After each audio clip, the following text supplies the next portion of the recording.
and welcome to Ajira Stadi. My name is Juliet Willie and I'm very pleased to be here with Kagure.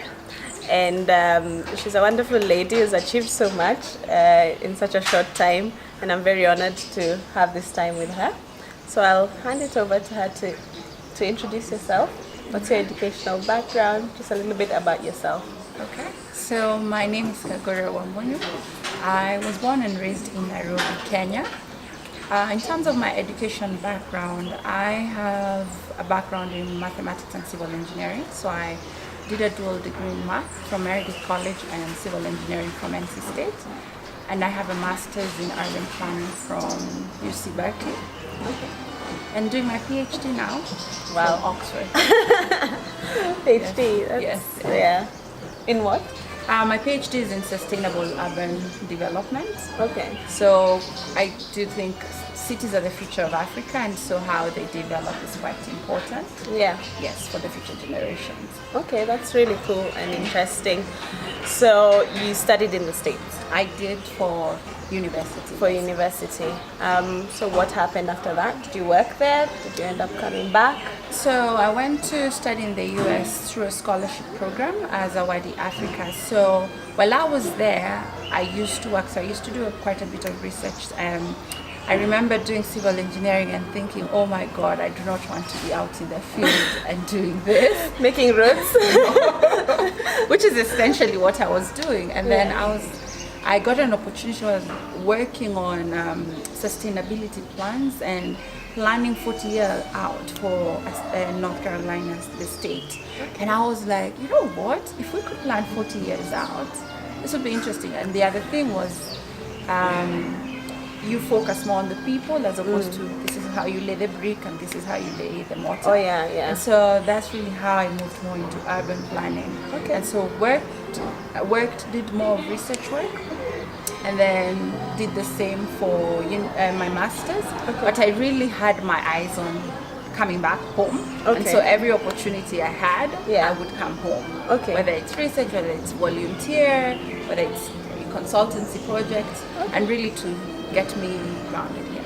Oh, that's really good. Because a lot of people think that it's the land of milk and honey and go and stay there, but you're very focused on coming back, which is interesting. Yeah, so I think it's a combination of two things. I think our input and effort is needed more here. That's how I used to see it. But also, I remember being told, when you're abroad, you're like you're a small fish in a big pond. That's true.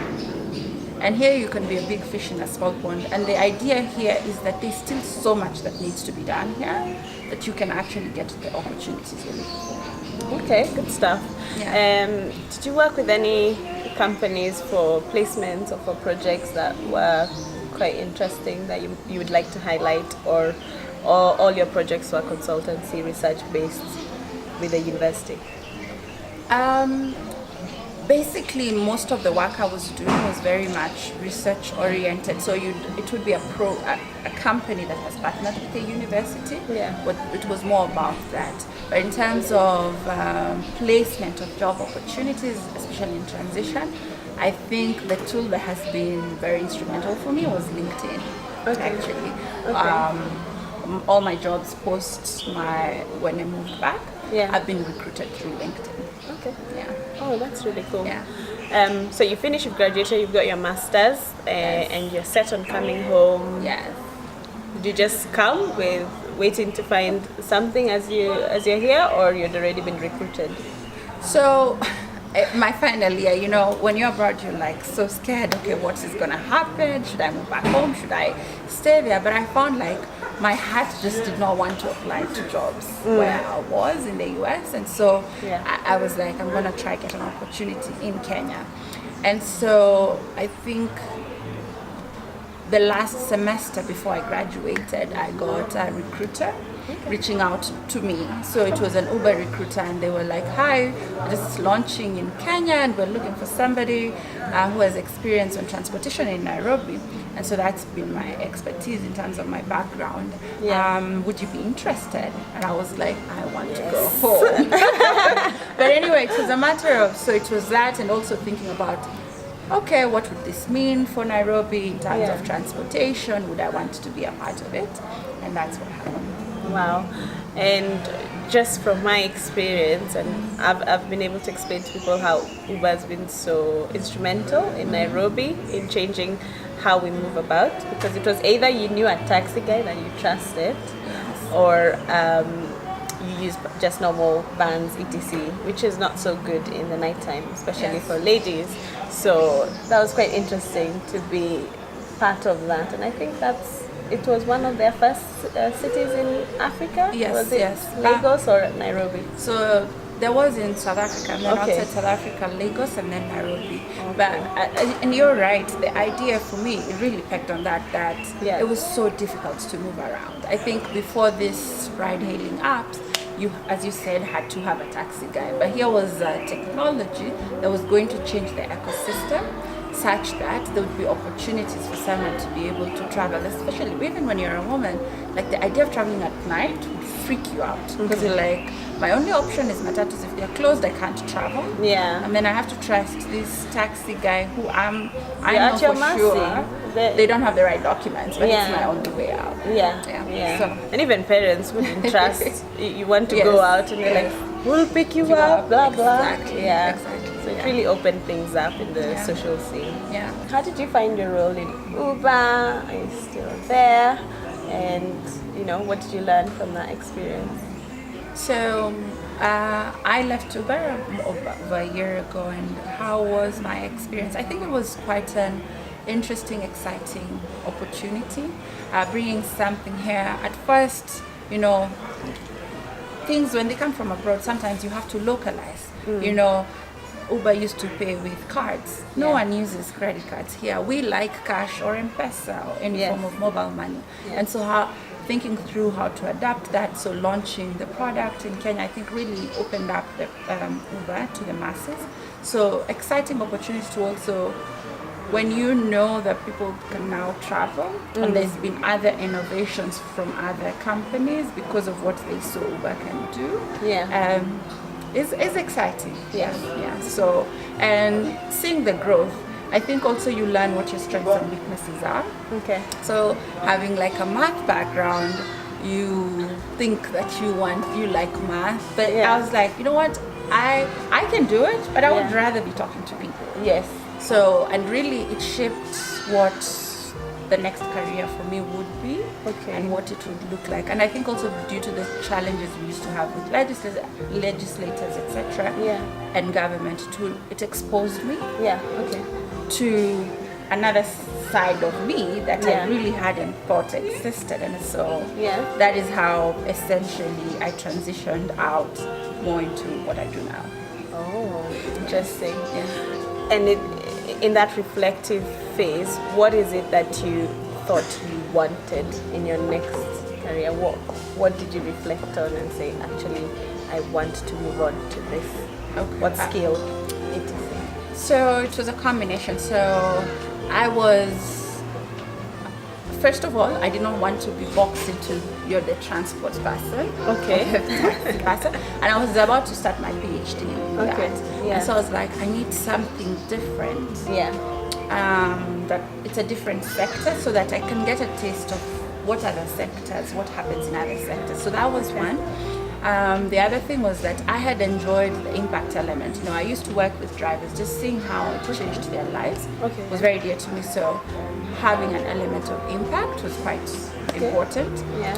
And then I thought about what else is innovative, is Yeah. before its time, Yeah. and people need to get it because it's having an impact in this country. So I think those were the three main things. And Okay. of course, growth. It's important Yeah. to grow in terms Definitely. of responsibility. Definitely. So you moved on to? So yes, so I moved on to Bridge International Academies. So Bridge is essentially a social enterprise that provides access to quality education for low-income groups, the underserved areas. And so there's about over 300 schools in Kenya, so Wow. in 47 counties, and we're also in Liberia, Nigeria, and Uganda. So exciting idea and technology, and essentially it's pegged on the fact that most of our education systems, so speaking of Kenya in particular, you have to sit for one national exam, and how you do on that exam determines the high school. Yes. And then essentially your high school has a lot to do with whether you make it to university. Yeah. And so if you can really give somebody access to quality education earlier on, then they have an opportunity to do better. Yeah. And so that really struck me, because I always say I'm a product of education. I wouldn't be where I am if it wasn't for education. And so I came on board, and really in the area, so I had said, okay, I don't want to be in ops. I don't want to sit and crunch numbers the whole day. Even if I can do it, I can think of a million things I'd rather do. Yeah. And so that is how, their role was in strategy. So thinking about growth, thinking about government relations, thinking about who to partner with so that you can actually grow the country. That's how I transitioned out. Oh, wow. And was LinkedIn still a factor? Were you still approached? Or how did I go? So actually I had a headhunter reach out to me, and we had coffee, and they thought I wanted more ops things, and I was like, when I grow up, I probably want to work with people in government, etc. Yeah. And they're like, okay, so here's a role I actually think you should apply. And I was like, what, it's a good opportunity. Yeah. Oh, really cool. Interesting. So most of your roles have come through having a very updated sort of profile on what you've done, because people are finding you, right? Yes. Kind of. So it's for me, it's about So if you're doing something relevant, definitely you should update it on your resume. But I think so. Like this headhunter reached out to me through another recruiting person, and I think what that taught me is that it's a recruiting person I worked next to, like our tables were next to each other in a co-working space. Yes. And what that really taught me is that you never know. You never know. Who's like, I heard about you. Right. Yes. So you're just conducting yourself in a manner that's good and respectable. Yes. And then really like when you brainstorm, when someone else has a challenge, you help them and vice versa. I think is what led me to this opportunity. So there's LinkedIn, which is updating, but there's also how you go about your day-to-day. Yeah, and your networks, etc. Yes. Okay, perfect. That's really cool. Yeah. Anything you want to highlight about the challenge so far with Bridge?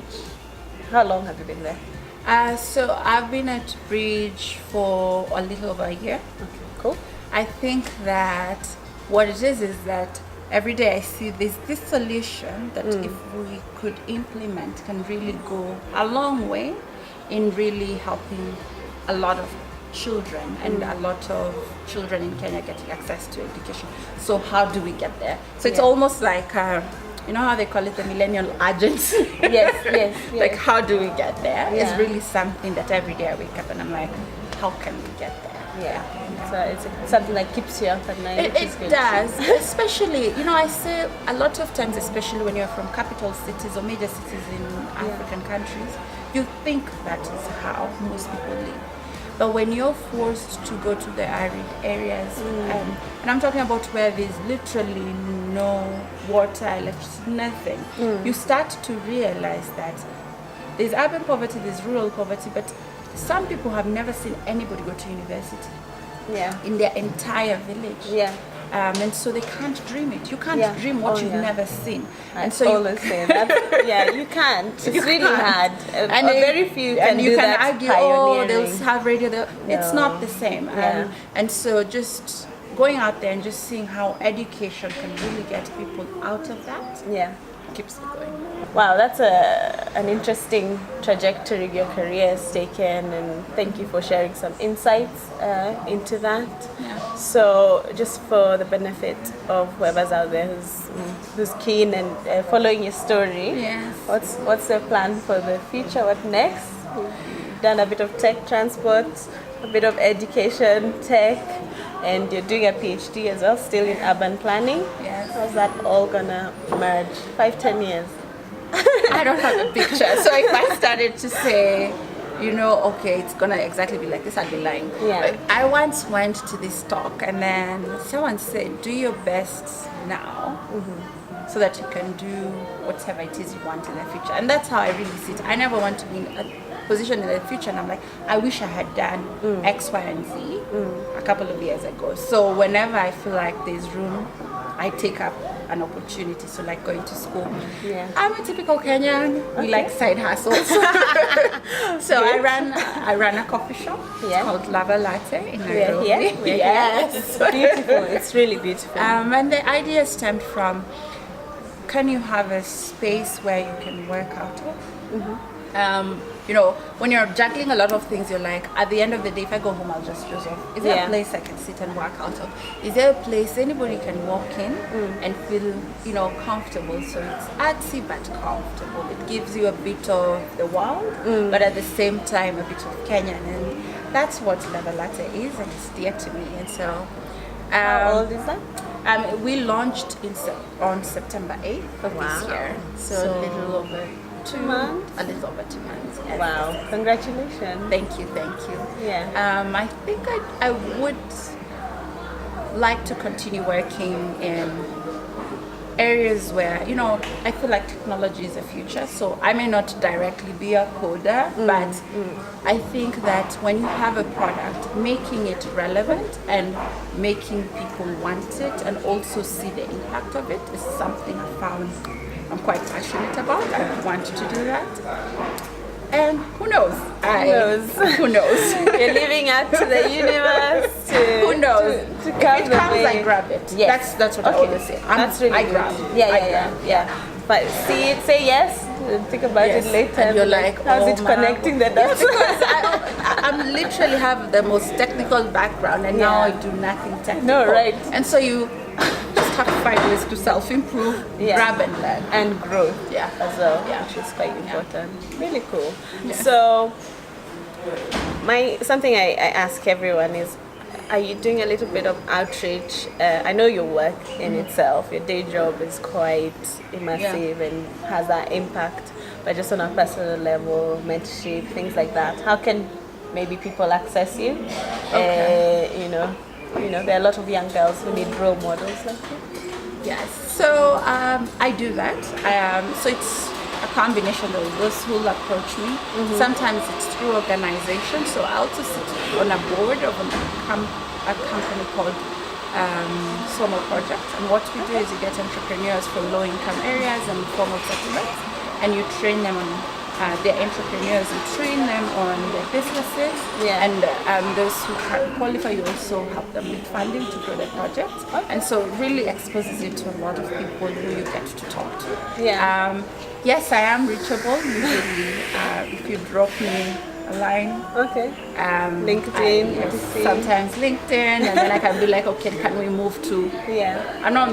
So I will not converse too long on LinkedIn, but I'll be like, okay, can you now reach out to me via email or WhatsApp, whichever. But I'm quite open because I have been mentored by so many people. Like if I start to think about it, it's almost like people who have optimistic belief in someone. They didn't have to, someone, gave you a scholarship to go to university. Someone mentored you.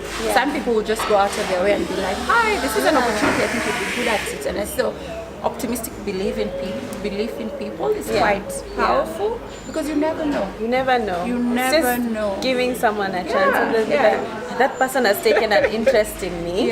Let me step up my game. Exactly. And so, you're like, I don't know who I can ask some of these questions. When you're first generation college student, the max your parents can tell you is, okay, you need to go to university. And then beyond that. We didn't get the opportunity. You'll have those stories. Exactly. And so it's every day you're like, oh my goodness, who can I reach out to? I have no idea what to do. And so, yes, optimistic belief in people allow giving back. Okay, that's awesome. Right. I'm doing 2 questions to wrap up all the interviews in this season. And one is, what you wish you knew before you started this whole career adulting journey? if you could go back and tell yourself? And 2, what are your dreams for Africa? Let me see. What I wish I knew. So I wish I knew that you don't have to prove a point. I think that comes with age. The older you get, do what you're passionate about and like do it really hard. I wish I knew that, because I think when you're younger, you feel like, okay, I have to be like this. I have to enter into this career. I have to. There's no straight journey. That's why when you ask me where am I gonna go, I'm like, I'm just gonna do my best now. I really don't know see whatever opportunities. So I think knowing that earlier can make people feel like, you know what, it's okay if I work hard and if I reach out to things, it will change. So it will work out. Cool. Dreams for Africa then. I'm an urban planner. Dreams for Africa. Statistically, I think the largest youth population in the world will be from Africa. And number 2, close to 50% of Africans will live in cities. What that means, it's our future. So my dream is that we can build an ecosystem. So when you think of the cities, that they have the right infrastructure, that they have the schools, that they have the hospitals, to really give people the opportunity to build Africa. If you're struggling to get to work because your commute is long, it takes away from productivity. If you can't afford school, then you cannot help the continent. If you have to pay bills for hospital, through fundraising and harambee, it takes away from opportunities. And so my dream is that we build cities where people can live, they have housing, where there's education, hospitals, healthcare, infrastructure. Really that's awesome. It. The rest can be built on that. All right. Wow. Great stuff. It's been a pleasure having you. By the way, I forgot to mention, she's a top 40 and 40 recipient for this year, 2018. Congratulations on that. Thank you. So I'm in the presence of a really great lady going places. Well, if you have any questions for her, please comment below and we'll try and get them to her and see, ask her to respond, etc. And till the next one, bye from Ajira Stadi.